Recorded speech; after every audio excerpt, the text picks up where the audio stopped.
የቴዲ አፍሮ ግጥሞች እንደ ቀለል ያለ ዜማ ጆሮ እንዳብሰው ያልፋሉ እንጂ ጠለቅ ብሎ ለመረመራቸው የነፍስን ጓዳ የሚፈትሹ ማህበረሰብን ትርታ የሚያዳምጡና ጥልቅ ፍልስፍናን ያዘሉ ናቸው። እስኪ ዳስ ጣል በተሰኘው ዜማው ውስጥ ያለችውን አንዲት ስንኝ እናንሳት።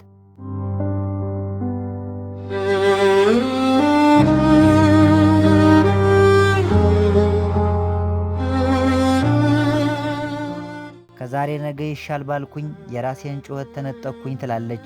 ይህቺ ሁለት መስመር እንደ ቀላል የፍቅር ሮሮ ትመስላለች። በመነጽር ስናያት ግን የሁላችንንም የሕይወት እውነት በተለይም የሀገራችንና የማኅበረሰባችንን ስለ ንቦና ፍንትው አድርጋ ታሳያለች። የሰው ልጅ በተፈጥሮ የነገ ተስፈኛ ነው። ዛሬ መከራው ሲበዛ፣ ኑሮ ሲከብድ፣ ሕመሙ ሲጸና ነገ የተሻለ ቀን ይሆናል በሚል ማስታገሻ ነፍሱን ያባብሳል። ይህንኑ እውነት ነው ከዛሬ ነገ ይሻላል ባልኩኝ ብሎ የጀመረው። ተስፋ የህልውናችን ምሰሶ መሆኑ ባይካድም ይህ የነገን መሻል ብቻ በመጠበቅ ግን የራሱ የሆነ ክፉ አባዜ ያለው። መፍትሔ ከመሻት ይልቅ በችግር ውስጥ መመቻቸትን፣ ክፉውን ነገር መላመድንና የጊዜን ፈውስ ብቻ እንደዋዛ መጠበቅን ያመጣብናል። ታዲያ በዚህ ነገ ይሻላል በሚል የትዕግሥት አዙሪት ውስጥ ስንሽከረከር ሳናስበው አንድ ትልቅ ነገር እናጣለን።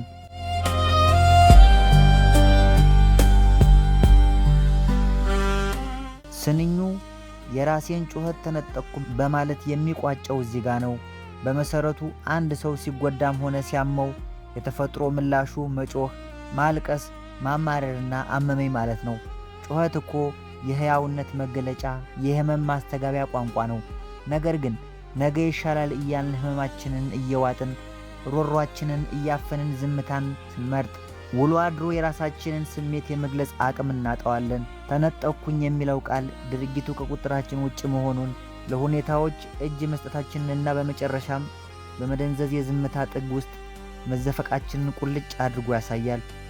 ይህችን ስንኝ ከግለሰብ ሕይወት አልፈን በማኅበራዊና ሀገራዊ ሚዛን ስንመዝናት ደግሞ ትርጉሟ ይበልጥ ይከብዳል። አንድ ማኅበረሰብ መከራን በትዕግሥት ለማሳለፍ ሲል የሚከፍለው እጅግ ውድ ዋጋ እንዳለ ታስታውሰናለች።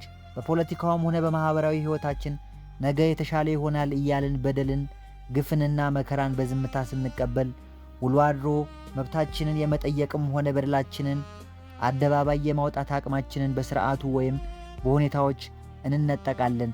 በግላዊ ግንኙነታችንም ቢሆን ለአንድ ሰው ወይም ለሁኔታዎች ይሻሻላሉ በሚል ተስፋ ዕድል መስጠት ሂደቱ ውስጥ የራሳችንን ማንነት እስከ ማጣት እንደርሳለን።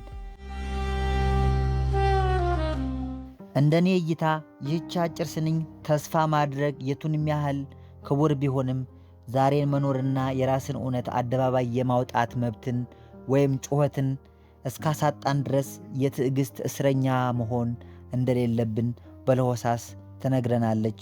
ትዕግሥት ድንበር ሲያሳጣ፣ ተስፋም አባዜ ሲሆን የራሳችንን ጩኸት ያሳጣናል።